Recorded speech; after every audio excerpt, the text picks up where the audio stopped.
What's up, everybody, and welcome to the Swolecast. We are getting closer and closer to the season. So much has changed in the past week, really in the past 24 hours. I want to bring on my host, Peter Overzet. That jersey is looking very nice, very nice. And I want to know if you did this to trigger Tuttle. You know, I didn't. I was actually embarrassed because this is what I was wearing last night. Top Shot, and I haven't changed since. But I do figure I haven't got to check in on the Top Shot Bears chat in the Better Collective Discord, but I assume things are going pretty well in the Top Shot Bowl chat. I don't think anybody's written anything in that chat since you guys moved to a private chat. The Top Shot Bulls chat, the RG Top Shot Bulls chat has been bopping for the last 7 days. Okay, the latest message, Tuesday, August 17th. The Gretzky drop has to be at least 50% less than the Brady long term, right? Is that Britt Devine? Yeah, Britt Devine. Who are the biggest Top Shot Bulls in the Better Collective? Is Cam still leading the charge? I think me and Cam probably. Yeah, just like when you really think about Bulls and money distributed through the economy, you got to think about Soccer David. I mean, we're here. We are here. Just the whole space has just gone nuts. And yet we still have fantasy football to talk about, and people tune in for the fantasy takes. Do they, Dave? Do they? Yeah. So there's this bit going around, legit or bit. It is 100% a bit. When someone asks for, hey, let me get your top experts for the fantasy space in whatever area. And lately people have just been tagging me. Well, someone asked for keepers, a keeper expert. Maybe it was Ryan McDowell. I forget who it was, but whoever it was, both Peter and Tuttle answered Soccer Dave. That was Tuttle's good joke. I saw his. I was just tailing his. Okay. I wanted to pile on. Well, all I know is I got a free 25 followers out of that. A free 25 followers.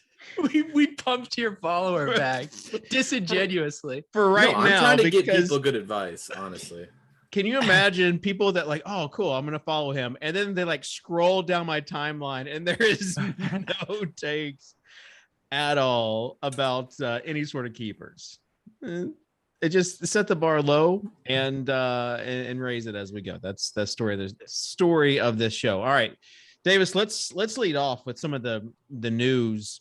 I want to take us back to less than 48 hours ago, almost 24 hours ago. You fired off a tweet in typical Davis fashion, and it said, give me one logical reason why you would draft James Robinson over Darrell Henderson. And then you put in parentheses, you can't. Yeah, it was a classic Mattek tweet bomb. Last I checked, it has 133 replies. I've responded to 0 of them. I was like, I had some errands to do, and I was like, okay, my work day is about done. I need to just get some engagements while I'm off the clock. And I went back and checked one of the football Slacks I'm in, and Leone and Amico were talking about my tweet, and I was like, you guys fell for the classic Mattek engagement trap. You let me toss just a grenade into the middle of your day. I don't care at all what's happening, and you guys let it stir you up. Like, it was just so funny. Fair enough, but you have been the Henderson truther. Yeah, no, I'm eating it, dude. Like, it's gonna be the fantasy space. So take us behind the scenes. This morning, you see the tweet. Sony Michel traded to the Rams. Yeah, I'm doing kettlebell swings at the gym, and I go to go check my phone, and I see I have a bunch of ats and Slack, and I've got a bunch of Twitter and I'm like, this can't be good. Like, it's never good when I pick up my phone and I have that many notifications just in the middle of the morning. And I pretty much have already went through the first 5 stages of grief. Like, I was actually in the middle of some drafts. I took Darrell Henderson at 52 in one of them, and I was like, oh, well, it's probably okay. And then I was like, dude, is he just totally dust now? Like, is it just totally dust? And I went back and watched Sony Michel from last year. He looked okay. Like, he looked more like Georgia Sony Michel. But this is where I'm at now. He's going to lose. Henderson loses like the top 5 running back outcome. Like, I don't think he's going to get like 250 carries and 70 targets now. I think it's going to be more like 180 carries, but still he should maintain a lot of that passing down work. And that was what I was most bullish on anyways, because when Gurley was actually really good for the Rams, they were throwing him the ball a ton. They haven't thrown the ball to the running backs all that often the last 2 seasons, but it was because they were playing arthritis Gurley and Malcolm Brown on third downs. And I feel like with the removal of a consistent third wide receiver, they've had Brandon Cooks, they've had Sammy Watkins. Last year, they were playing lots of 12 personnel with Everett and Higbee. They don't have a second tight end on the roster. I actually think the target expectation for Henderson should be fine. All right. Peter, as one of the thought leaders in the space and one of the authors of a really famous fantasy newsletter, I want to know your reaction to this. Was it as knee-jerk as Davis? No, I think I understand that you can't spin this as a positive for him, but they weren't going to go into the season with 2.5 running backs. I mean, Cam Akers is hurt right now. Their 4th running back, Raymond Calais, underwent season-ending surgery over the weekend. So they were always going to add someone. Like, this has nothing to do with. I actually missed that on Calais. Yeah. So to me, this is just classic roster depth. I think the concern is Sony Michel, of all the available guys out there, you'd much rather them add a total dust ball. Sony Michel actually looks kind of decent. So I think that's where the concern comes from. But this isn't like we don't trust Henderson and we are wanting to give work to Sony Michel. I think this was, we need to have some extra bodies in here because we've lost 2 running backs in the past month. Tuttle? Yeah, I mean, the fact they gave up draft capital is the other concerning part.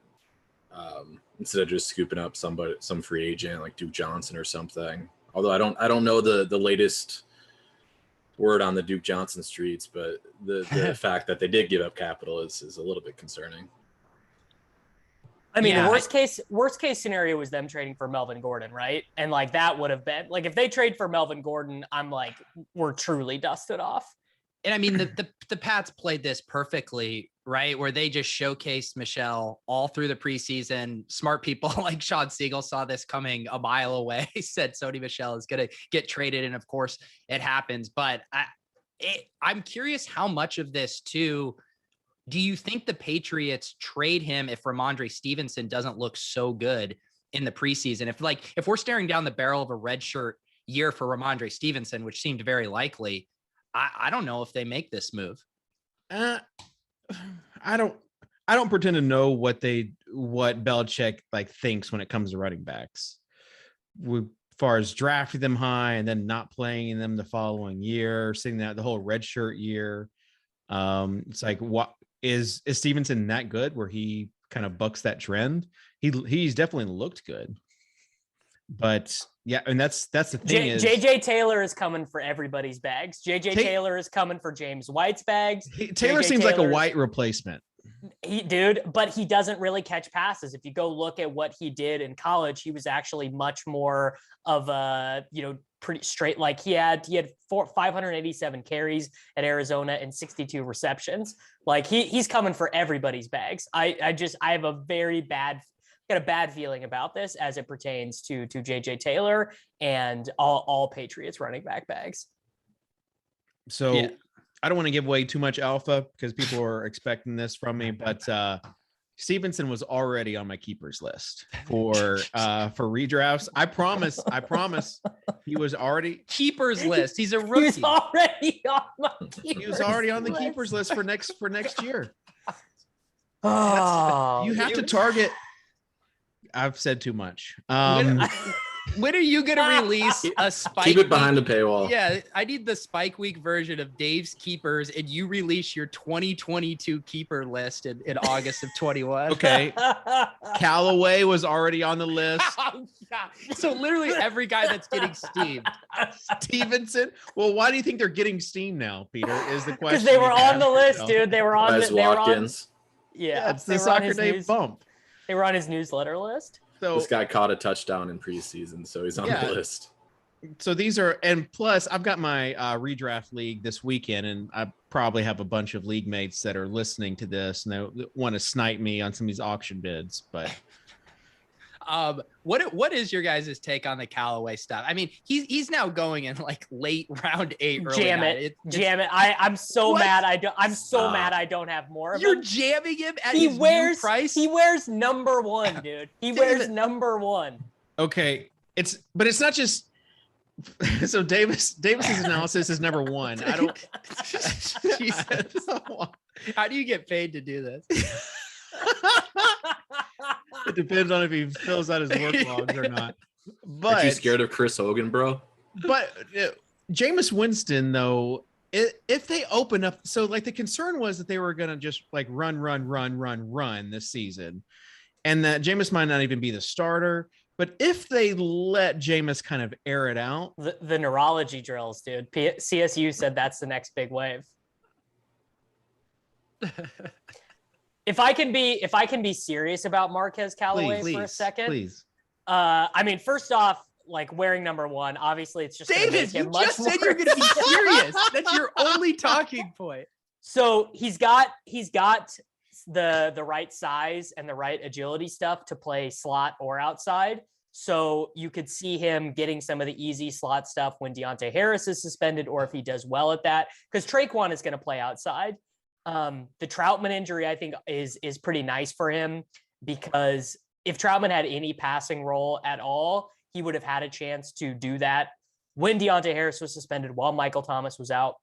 But I've seen people kind of float out this idea that like when/if Michael Thomas comes back out, he might be like number 4 or 5 in the pecking order. But the list of eligible guys to catch passes for the Saints is just really whittling down at this point. And I think even if you give Kamara something insane in your projections, like 130, you would really have to segment, like you'd have to give like Jalen McCleskey like 5% target share. You'd have to give Juwan Johnson like 8% target share and stuff to not have Callaway as. Now this new price is absurd. Like Marquez Callaway going ahead of like Will Fuller. Obviously I'm not paying that, but like, I don't know, like Marquez Callaway or Curtis Samuel. I don't know. I might take Callaway. Yeah, I think we should make the normal caveat, though. He's not a good bet in the large field tournaments where everyone's already had him. It's too late. In the 7. I mean, I think you probably draft him in the puppy 3 or whatever. Are you telling us that he's better in best ball, Peter? No, I'm telling you he's better in tournaments that haven't been ongoing. No, I actually he's think better as a 20th round pick. Where people got him earlier this year.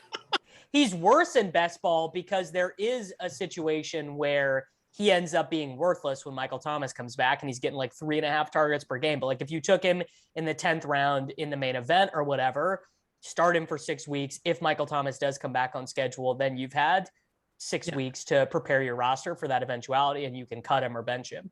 Yeah, Thomas's slants aren't going to cut into his workload that much. Yeah, how triggered is Slant Boy going to be to watch Callaway just tear it up with Winston the first however many weeks of the season?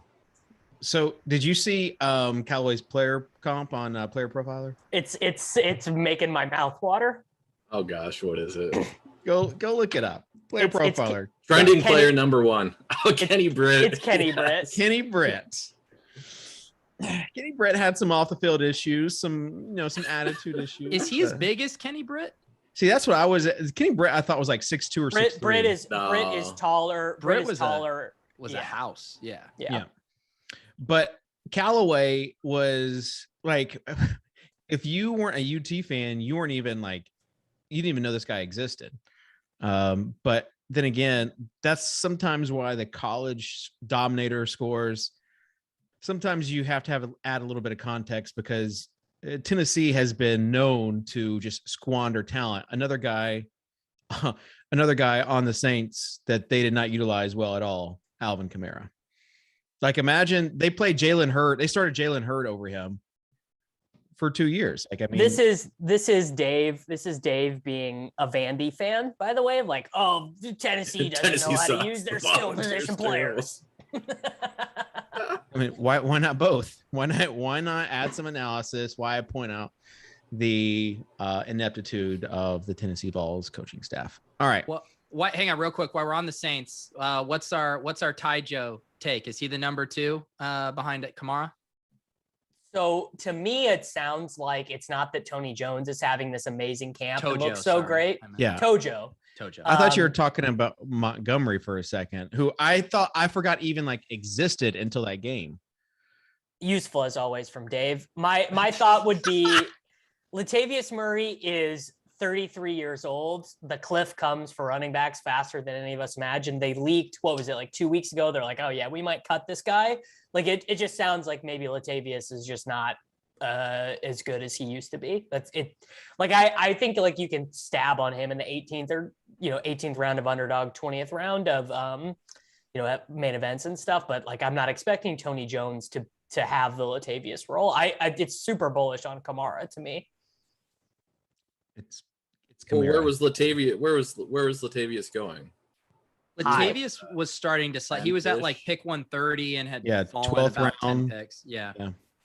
So I mean, I think like if Tojo's the RB2, you can't take Latavius anymore. I don't think. No, you can't. But like I'm saying more so like I'm fine. Well, yeah, but Jones. that was under the expectation that Latavius would do what he had done for the last 3 years, which is any game Kamara misses, he's a locked in like top 5 running back, and that he'd score like 7 touchdowns. And there was also a little bit of Pete, I'm sure you've heard this narrative that Latavius's highest snap shares of the season were when Taysom was the quarterback. They'll be more run heavy, et cetera, et cetera. I mean, that was bleeding into it a little bit, I think, too.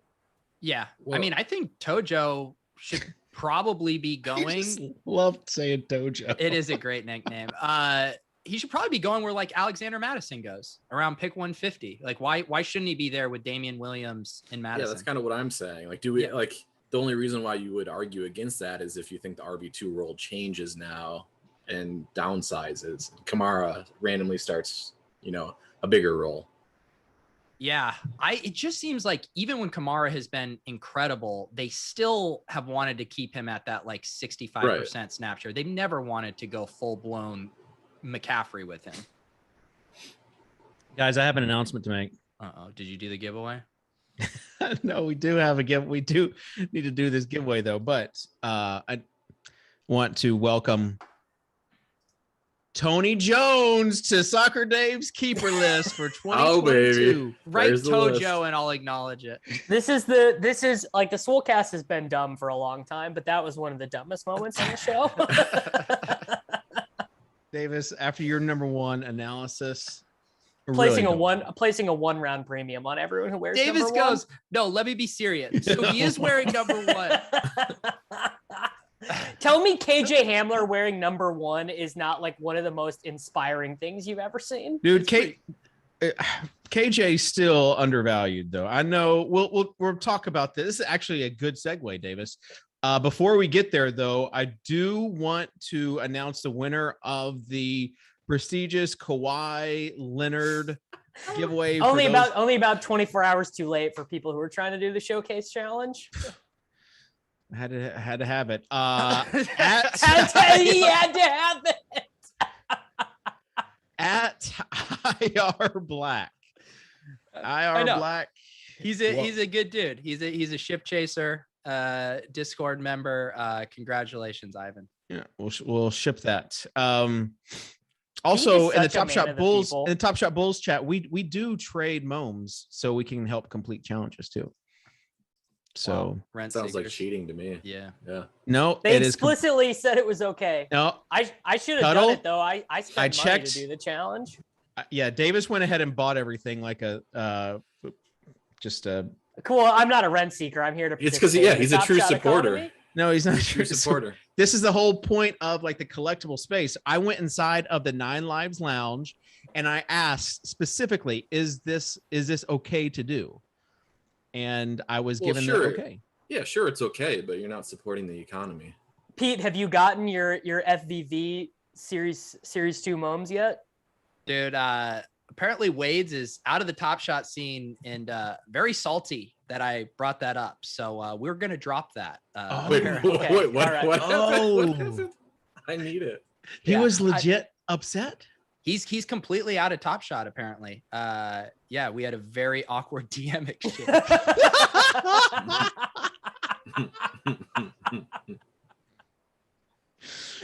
Oh, dude, the internet is amazing. Like it never ceases to amaze. We should send Wade's.eth something to his wallet, like a bottle emoji. Send him one of your Yetis. No way, man. Those things have quadrupled in the past week. Is that your nicest bag right now? The No. Yetis? Mm-mm. Mooncats? Mooncats, for sure. Mooncats are doing well, aren't they? Oh, they are crushing. And Is anything not doing well? That's true. Some of the random shit I've minted recently isn't doing too hot. I do want to say there's something like, it's kind of in the this is the worst day of my life type of deal when you sell a hero moment for 30K. Bell's tweeting out that he has never felt so funny to me. Poorer than only owning 100% of one punk when he had if I went like Logie and I went sleuth mode and we found out like he had just bought that punk that day for like 400,000 or something. I don't know. It was Wait, Bales bought a punk? Yeah. Which one? I missed this. So he tweeted that after buying a punk? I think so. Yeah. It was a lady punk. I'm not sure which one it is. Peter, I'm out of the punk scene. Tell me about it. I'm surprised Pete can even do the show with how sad he is. Peter, yeah, not all of us can just perfectly sell the top, Davis. Okay, so how much did you sell it for, and what's it going for now? We legit left $500,000 on the table. Oh, Jesus Christ. No. Oh. We're gonna look. We are either you're invited to my support group. It's just me and my board apes, but you and your punk are welcome too. Yeah, the board apes, man. That's a tough scene too. I remember passing on those at Mint because I didn't like the art. Yeah, I remember that. I remember you saying that. You said they're not just for me. I would have rather pass on the art though than to like mint 3, have 3 cyborgs at one time, and then like what's the floor on cyborgs, Dave? The floor period is 30 ETH. We there's literally like $1 million in lost that we left on the table collectively. See, this is why you just be a bull. You don't have these painful moments of missing out. Yeah. Being a bull, like just in the history of human history, just being a bull on like anything that exists has been like profitable. Like short selling should be a hate crime. Here's my thing though, and I tried to tell you guys this a couple weeks ago. Here we go. I got laughed at. Like there is a mental cost to this. Yeah, 100%. No, I don't think anyone would have disagreed with you on that. I think we all are. very you aware. guys laughed at me and we told don't me to laugh talk to about my mental therapist about health takes. Dave. Yes, no, that's not what we would not do. on the I mean, Swolecast. dude, part of the reason why I've never sold even a single Satoshi is that I simply could not handle the mental anguish of knowing that I sold something that I truly believed in and loved so much that is like worth $1 million or whatever. Like even if I needed money, I think I would like rather go to debtor's prison than sell Satoshis. Well, that's not smart. I just don't think I could do it, dude. I do not think I could press the sell button. We were talking about this last night, and I actually think it's easier to sell Satoshis than something that's like a binary 1 of 1. Like with our pump, right. Like I wish I could have dollar cost averaged out of it. Sold 1/5 of my 5th. at this valuation. Oh, it runs up. I'll sell another fifth of my fifth, feeling good, and I still retain. Why didn't you guys put it on fractional? Because Paper Hands Levy had to buy a new bookshelf or something. I don't know. Dude, this it is ridiculous. Like, it is like the stuff we're talking about is completely.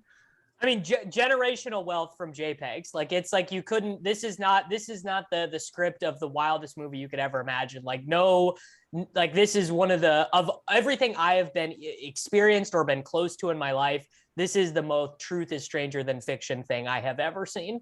Like, nothing else I don't think we'll ever see be like this. Have you ever thought, like, well, Davis, I can't really ask you. I'll ask Peter. Like, Pete, have you ever thought, like, I'm just not even going to worry about it. I'm just going to mute NFTs, focus on Top Shot and my company, and that's it?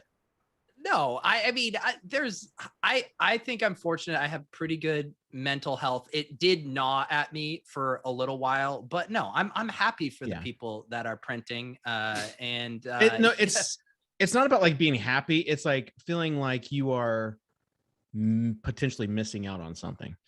No, but like, it's like you have to back up and be like, I have extra money in my account that in my wildest dreams I never would have envisioned being there. And like, sure. It's like, it's such bad mental health if you're beating yourself up over making $100,000 on a fifth of a JPEG. Wow. I mean, there's that brag. I knew it was coming. 6-figure brag. But yeah, I mean, for me, it's actually been a mental health thing. Cause like, I know that exists to like, not even try and engage with this NFT stuff, to be like, I know I'm not a good trader. I've never been. It's just not in my skill set. So like the idea of like minting these things and monitoring floors and always having access to your ledger, so you're not too far away from it and you can raise the floor or lower the floor or whatever. Like, it all just sounded like too much. It's mental health to not be like minting pudgy penguins or whatever, or lovely ladies. That's where I'm at too. Like, I don't have to. Like, I enjoy the moon. I feel like I know enough about moon-cats now, and everything goes around that I can just like focus on like moon-cats and like another project. But there's like 100 different projects popping up every day, and that's what's tough to like figure out what you're like. There is a cost. Yeah. And so I will say that, like, I'm not muting it like, oh, I don't want to hear about it, but I am in a way muting it in that you hear people like Logie and the people who are crushing right now. They are, it's not a joke. They're not sleeping. Like, they're getting up, like people are in Discord and Twitter. There are 900 Discords. And I'm just not doing that. I literally know there's opportunities to be made, like quite literally underneath my nose, like in the Discord. And I'm still like, I'm still getting my 8 hours of sleep. I'm still doing everything else I need to do. 8 hours of sleep? I'm getting 8 hours of sleep. Yeah. If you don't, biggest leak you could ever have in your life is not structuring your life to get 8 hours. If you're you're living half a life, Davis, you don't get 8 hours. We can't have these conversations when we don't have kids, though. You gotta I'm gonna check back in with Davis when like, he's got 3 kids that have to be up at 6 o'clock. They're getting Benadryl every night, bro. We're sleeping 8 hours. You drug your kids to sleep. Hey, Steve, can you remove that from the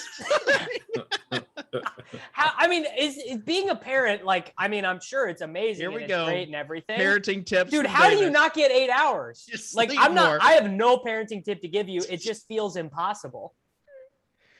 Along with my keepers list, if you sign up for the Swolecast today, you get Davis's parenting tips where he just tells dads, sleep more. That's all you gotta do. I'm tilted. I didn't get the Naomi Osaka NFT. I know, I missed out too. I really wanted it. How many?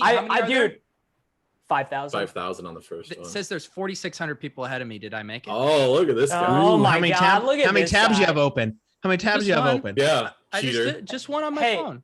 Cheater. Have you guys watched this Naomi Osaka documentary on Netflix? No. Dude, it's amazing. She's dope. She is amazing. Mental health, yeah. I'm a huge fan. She gained a lifelong fan for me from Davis. You have a relative that is in the tennis scene, like it runs through your blood. Yeah, she's really good, or was really good. She's older now. I think she's like 38, 39. That's really old. Still in the Olympics though, right? Or is she still playing? She was still in the Olympics, but she won a gold medal at the last Olympics, and she did not medal this time. Her name is Mattek, right? Like that's Bethany Mattek Sands. There you go. All right. Okay, so let's we were going to talk about hey guys, it only took you 30 right? minutes for NFTs to take over the show this time. Well, dude, it's I didn't care about NFTs for like months, and it was a very conscious decision. And Top Shot Pumping like has like the juices flowing again. Oh, remember last week when we were doing the legit or bit?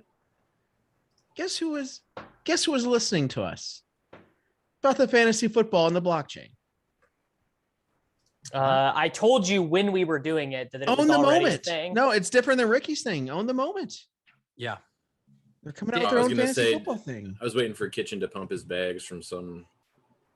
Yeah, some wedgie whale. I mean, like some nonsense. Yeah, some nonsense project. Pumping my he minted over the weekend. Pumping my. Actually, I have a serious question that I would like to address to Peter and to Soccer David, because I think Tuttle and I are aligned on this. When is the merry-go-round of a new thing that is being minted? When does the merry-go-round stop? When do people stop having ETH to mint these things and to buy up the floors of just, all these profile pictures? Like I could not even possibly keep up with all the ones that exist. What is your guys' best guess to when the merry-go-round ends and what it will do to the NFT economy as a whole? I mean, the one thing that makes me think it'll go longer is everyone is just reinvesting their profits into the next project. Like it doesn't seem like people are taking a lot of cash off the table. And from the opposite side, you have a company like Visa and institutions that are now buying punks for $1 million. And then those people that have $1 million are investing in other, there is like a little bit of trickle down as well. I don't know what's going to end. I've already said to myself, the next profile picture thing, there's got to be utility to it. It's not about the community. Like there's got to be some sort, this is where I was going with the Bales thing, is because when he tweeted this out, he had a profile picture. I'm like, well, that's a new profile picture. It was some NFT and I had to go find out. Yeah, I minted some of those last night. Got to be just to be careful. And that's what Logan and I were talking about. Like we just got, it worked with Top Shot. So you got to tell smart people. Yeah, the one thing I would say, Dave, about that is the new, vaporware projects are hip to you because they're promising all this utility. Exactly. And that's like the bullshit. So you say I want utility, and they're like, you're gonna be able to have a video here's game. Here's a play to earn. You want play to earn? You got it. Yeah. So, yeah, as far as new stuff, most of it is just gonna go back to zero. Play to earn is sick though. I love the idea of but some people think some people think that in and of itself is kind of like a Ponzi scheme, but it is what it is. You got rocks and frocks and socks and all these projects. All right, speaking of rocks and frocks and socks, let's get to Drew Locks with the Denver Broncos. Broncos announced that Teddy Bridgewater is going to be the quarterback. I want to know, Tuttle, you had a thought that was different than what most people's thoughts. Most people's thoughts were Jerry Jeudy. Oh yeah, Jeudy. Let me retweet this pro Jerry Jeudy thing I had done earlier. Everybody was patting their backs on Jerry Jeudy. Pete is just assaulting my brand on the show today. Here's a clip of Jerry Jeudy, what he could do with Teddy Bridgewater. He looks so good. Dude, the micro strategy of setting up a video in the morning has just really been paying dividends. All right, Tuttle. Well, I did miss the drop apparently. Oh, sad face. No, so my take, and it was more of a sarcastic tweet than anything else. Get out of here. Go figure. But it's also as a Noah Fant bag holder, is that Ian Thomas last year was absolutely miserable. I do think that was more just the personnel. There are a lot of weapons in Carolina last year. There are a lot of weapons in Denver though this year too. But he's not a quarterback that relies on the tight end position. He'll feed his receivers. So as a Noah Fant bag holder, I am a little bit worried. I've got so much Fant. No, yeah. Don't be worried, dude. That was an Ian Thomas stat, not a. Yeah, I think stat. so too, and more of a schematic thing too with the Panthers. I think more than anything, but I just remember Ian Thomas tilting me. I would tried to go to that well a couple times last year for 2,500 on DraftKings, and it just never worked. Well, and I was talking to one of the big Broncos QB truthers, CJ Kaltenbach, the Siege, and he was talking about how dumb. So he's got some good tweets out there. Davis, you had some good tweets about Henderson. He's got some good tweets about Drew Lock. This is your last chance to get Drew Lock before this preseason game. The books haven't moved. He had a good one yesterday where it was, how does this not win $1 million? And Drew Lock was his QB too. Yeah, dude. I will say I've seen some of Siege's draft boards. Both he's good. Like at FFPC, he's good. He's crushing it. His drafts are really good. It is actually a huge upset, but he's actually really good at fantasy football. I don't think it's a huge. I think that. When people just don't good ever, like at season long fantasy. Like season long fantasy has always been a thing because he also puts the time into it, so it's not like it's not just like a typical DFSer who just shows up for the draft. When you have his college basketball March Madness rankings, you can really do anything. So, anyways, we're talking about Shurmur. Shurmur's style though is like safe kind of passes, which fits the Bridgewater scheme. And that makes me think that there's going to be lots of completions going around. You remember when he had Sam Bradford, when he was offensive coordinator in Minnesota, and Bradford set the record for accuracy. And who was the tight end? Was Kyle Rudolph the tight end then? I mean, I think he was, right? So I have tons of Noah Fant. I hope he's still. You're I hope just trying to pump the bag still. Yeah, like what are you doing, dude? We're talking about the scheme for the Broncos, Davis. There are a lot of mouths to feed, though, is the problem. Are people still excited about Hamler? Yeah. I would say the guy everyone's kind of losing enthusiasm for is Sutton. Yeah. Because everyone's high on Hamler. Everyone's super high on Judy. Everyone's high on Fant. And there's enough quotes about Sutton still, working back from injury. And then now you throw in the stuff about maybe not being as great of a fit with Teddy not pushing the ball down the field as much. And he's going to lose a lot of those deep routes to Hamler anyway. So if Judy is getting the first read from him, he could definitely be the odd man out, but he was so good. So he's so good. It's really hard. I don't know. Someone's going to lose though. Like his routes are so crisp. I can see not having Courtland Sutton just being like a hilarious mistake in hindsight, like being a week 8 and Courtland Sutton has 7 touchdowns and just looks insane. And we're like, well, oh yeah, this was obvious. Like, of course we should have been taking him. Well, it's like him and DJ Chark are those same guys where we're talking ourselves out of them, but they've been very good. Peter, I got Chark in the 10th round of my first main event. Peter, you're reading my mind because the next place I was going was Jacksonville. I don't want to like James Robinson. That's been covered, right? But we're the only one covering it with kind of in-depth analysis. We're the only fantasy football show. I do want to talk about Visca because not many people are talking about that impact. Why aren't more people talking about Visca? This is a travesty. So Peter, pump the Visca bags. I mean, I guess if you're pumping it, you're saying this is where I think it's a trap, right? Because if you say he's going to get more gadget work and stuff like that because ETN's gone, then we're also taking him out of the role we want him to be, which is just an alpha pure wide receiver. So as long as those extra touches you get are gravy on top of his established wide receiver role, then I'm on board with it. I actually think the only thing it does is it just he was going to lose some slot stuff to ETN. It sounded like they were going to play him there some, but I mean, they're not playing James Robinson in the slot.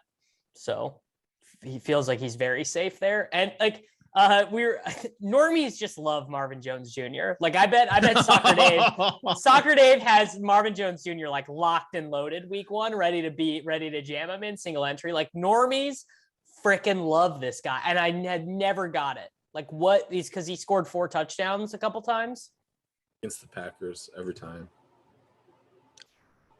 I mean, I don't have a ton of Marvin Jones Jr., but I think the thought process is that he seems to be the guy acquiring all the targets from Lawrence in preseason and in camp. Like that's going to be like, that's why people are going to him. But Lawrence hasn't looked good. I have no doubt that he'll be good. He hasn't looked good. That offensive line has looked iffy. And then you've got all those mouths to feed for fantasy purposes.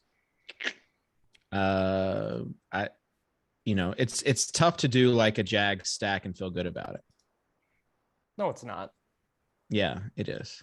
No, you just got to hope that Bevel and Urban Meyer are just like, they're not like seriously game planning for these preseason games. Yeah, you're placing your faith in Urban Meyer. Well, when you put it like that. Russell Wilson succeeds with a bunch of donkeys coaching him. Okay.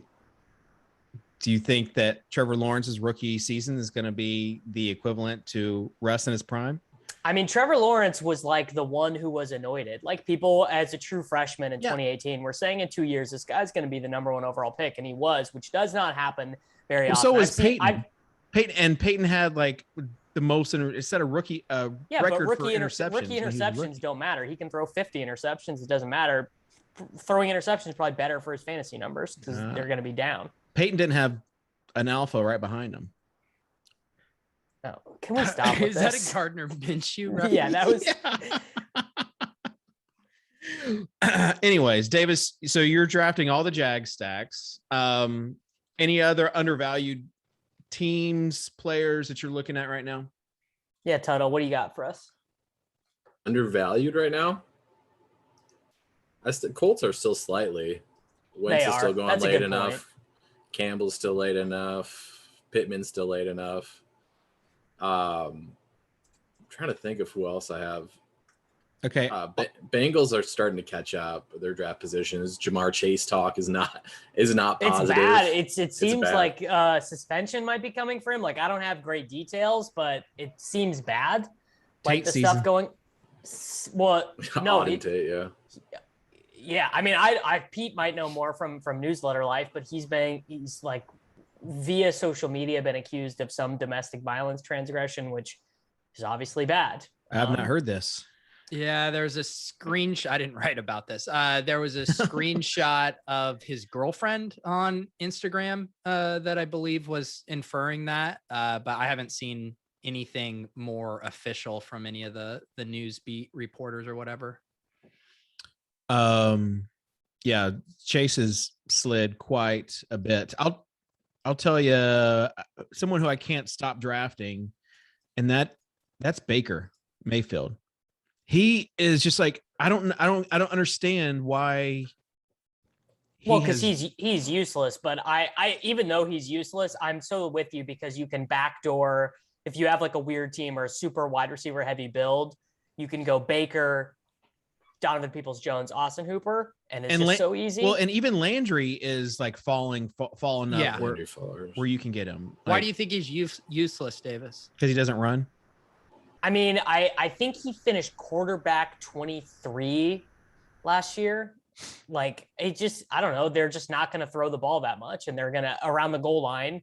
They're just going to give it to Chubb and Hunt so much. Like I think his TD equity is really low. Not to say he won't have spike weeks. Like yeah, he'll have a couple 4 touchdown games or whatever. Like I'm not saying I don't take. I'm saying I do take him, but he goes late because he just really does not have much upside.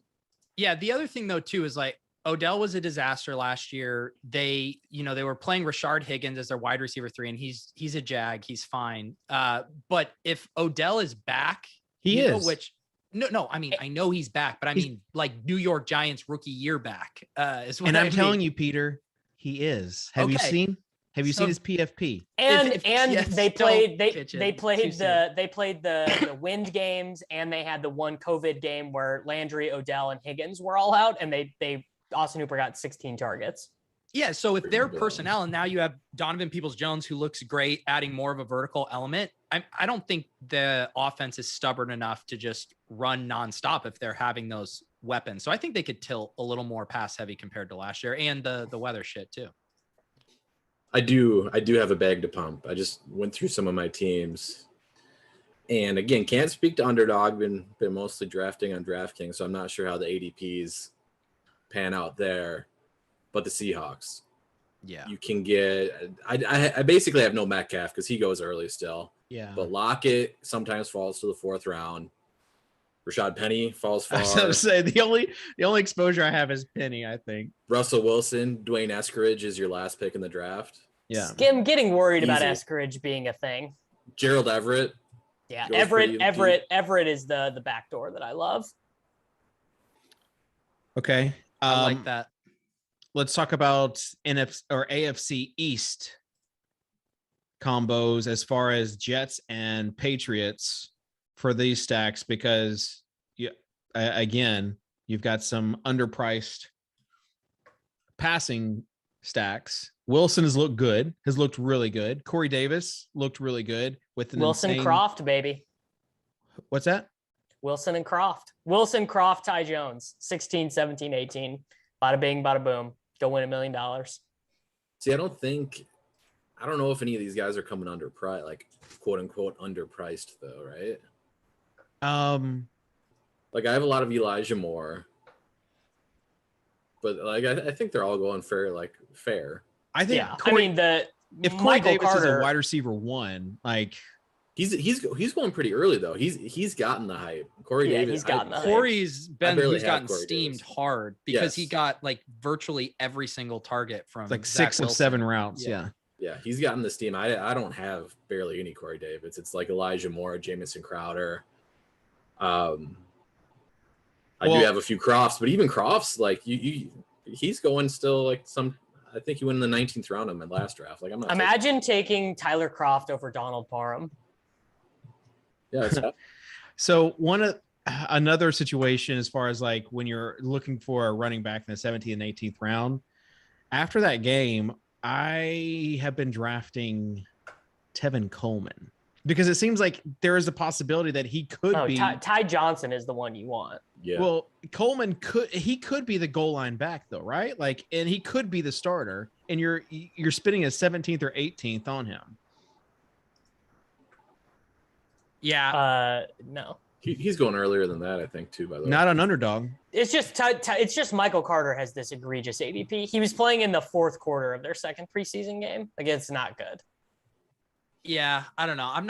He's now at like Davis in that big dog. I took him at pick 116, which that's a much more reason. I mean, he was going in the 7th round. He was going late. Yeah, no. Pick 78, 79. Yeah, I have a few early shares of him. Ashamedly. I think the thing is, right, at the start of the gate, Tevin Coleman early downs, Ty Joe passing downs, and then it's if Michael Carter's good enough, he could eat into either of those roles. Yeah. The Myles Gaskin, we talked about in last week's show, but the Myles Gaskin shares that we got until that game on Saturday were nice because he had fallen at the same thing. Pete called it. Pete said buy the dip. Yeah, Pete and I called it. So let's. Jacoby Myers would be the other guy I wanted to talk about. He's getting steamed too. See, I haven't been playing too much on DraftKings, but it seems like he's not a discount. He's steamed. On underdog. He's still relatively. I guess my point with Corey Davis and Jacoby Myers is if they are wide receiver 1s with their respective teams and getting so much of this target share, shouldn't they be up there even more potentially than being with the wide receiver 3s? Maybe. Because we don't know about these rookie quarterbacks. We don't know like if they could be really good. And Mac Jones is still free at least if you want to go that route. Myers. I mean, isn't there certainly a chance that we look back and Trey Lance's ADP is one of the funniest things of all time? Like Trey Lance is my second most owned quarterback. But like, there certainly is a chance that we look back on Trey Lance as the QB 10, and we are all just collectively like, "What were we doing? Like, what were we doing pushing this guy up so far?" Oh, you're saying up for a while. He's starting to fall back down a little bit now. Yeah. Well, he fell 4 rounds. Nervous. He fell 4 rounds during the first half of the preseason game, and then shot back up 3 rounds after the 2 touchdowns in the second half. But if you watch him play though, if you grind the film like you do, Davis, someone mute Kitchen. My point is you are a film grinder. He is going. Yeah, you send out tweets every day with film, but he's going to get so many yards on the ground. He's like as Right. fast So- as Fields, but he's 240 pounds. The key is though, like how much is he going to play? Like it's what I think is going to be hilarious is if Andy Dalton wins that first game, because then you can't really bench him for another 2 or 3 weeks unless he gets hurt. What are there any like on the DraftKings Sportsbook? Is there a line right now on Fields starting week 1? What is that price? I'm just curious what raise my hand. Yeah. I'm so confused. Did we just like jump from Lance to Fields? Yes. Were we not talking about Lance? Then thought that's what I thought we were talking about was and Lance. then David randomly transitioned to Dalton starting. Yeah. Is that what happened? Potato. They are very mobile quarterbacks, same mobile thing. quarterbacks. Right. Let's talk about Cam. It reminded me of Dave Chappelle. Oh god. So, Lance is plus 300 to take the first snap, and Fields is not even listed. Mac Jones is plus 225 to take the first snap. Plus 300 on Lance, you said? At all. Plus 300 on Lance. All right. That seems about right. I don't Quite know. an interesting market for Houston Texans first snap. You can get Jeff Driscoll at 10-1 if you want it. Tyrod season. So that's giving it. There's a 75% chance that feels high. Jimmy Garoppolo is the week 1 starter. I'd like to bet the plus 300 on Lance. Yeah. All right. Closing thoughts as we head into one of the peak draft weekends for people's home leagues, Davis. Just draft a lot of wide receivers because we just saw with all of these guys how fragile every situation for every running back is pretty much. Like That's if you're true. if I mean I've done this with Clyde Edwards-Helaire, right? Like if signing Le'Veon Bell makes you unusable, then probably your projection wasn't that good in the first place. So just keep drafting wide receivers because that's never going to happen to them. I'd say just take advantage of kind of the thought leaders in the space. If you're having to make like a keeper decision, definitely hit up Kitchen. Super open. I'm always impressed by how willing he is to help people out in this community, and kind of what he's doing with the Dave's Keeper community is really inspiring. Yeah. Yeah, I mean, kind of leaking out some of these names one by one, but another guy on the list, you want to think of rookies, you want to think of guys who in next year could be in better spots, and that means undrafted free agents. Racy McMath.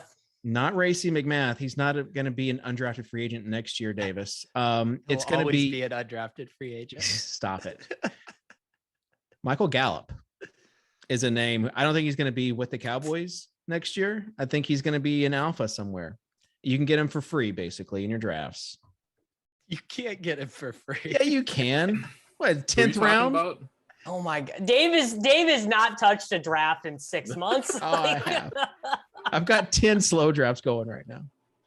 Well, let me know when you get Michael Gallup in the 10th. Let's see the rest of your post-it notes, Dave. This one's about Top Shot. I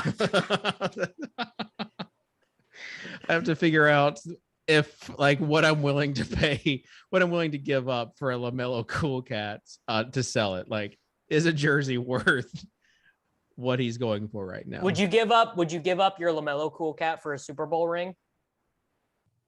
I don't care about Super Bowl rings. Fake Even when my most recent guest on the Takecast said he would be interested in trading his Super Bowl ring for a high-end NFT.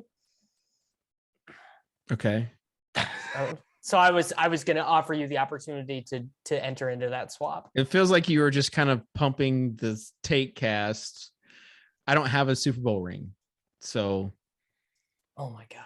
It would be something, Davis. My most recent guest was a member of the Eagles team that won the Super Bowl, and he wants to trade. Why do you say ring. My most recent guest? Just tell us who it is. Is that like a teaser? Or something? He's not a famous dude. Okay, so just say Ryan his name. Paganetti. Okay. No one knows who it is, so that wasn't useful alpha. The whole segment was Super Bowl ring. It's the matter of, would you trade $7,500 for a LaMelo, giving up your membership? $10,000 would you give your membership to the 9 Lives Lounge? Because we don't know what's coming there. And Peter doesn't care because Petey too rich. Well, yeah, I guarantee you, Pete has already there's no monetary value that could ever take the place of his 9 Lives Lounge membership. It does feel comfy being in the 9 Lives Lounge, and I like holding it over people like MBL, who's the biggest Top Shot whale, but refuses to just. I do not get that stance. Why won't he? It's such a bad stance. It's such a weird take from his part. He feels like it's disingenuous in that we've all been through so much together and deserve this community, and he would have imposter syndrome if he bought in. What a take. You're literally raising the floor for people that do want to get out, that did pay $10,000 for a Luca cool cat, yeah. All right. Well, we'll be back next week with more alpha. Whoa. Go ahead, Tuttle. Did I skip you? After I get the Josh Palmer touchdown in preseason, you skip me. Okay, sorry. I have some very important. I'm going to continue to pump the Eskridge bags. Okay. Because I just learned that he prefers to be called D. So D Eskridge, last round pick. Nope, just D. And Russell Wilson says every morning on the field at Seahawks headquarters, 5:45 to 6 a.m., he and rookie D Eskridge go over plays. Bobby Wagner is usually the other player on the field then jumping rope or working out. They're still due on the ground, as Wilson says. Okay. Here you go. Eskridge. That's some useful alpha. Yes, D Eskridge. Now you can close. All right. Also, a plug. Davis and I are going to go do a best ball draft right after this. Tell us where they can go see it. On my YouTube channel. You got a YouTube channel? Yeah, I do. Cool. Also want to say congrats to the 4for4 guys. Big acquisition. Josh Moore, John Paulson, TJ Hernandez, Luis. Those guys, they've been grinding for a while and they deserve everything that they get. Our good pal TJ told me this morning wouldn't have been possible if it weren't for FI. So got that going for us. So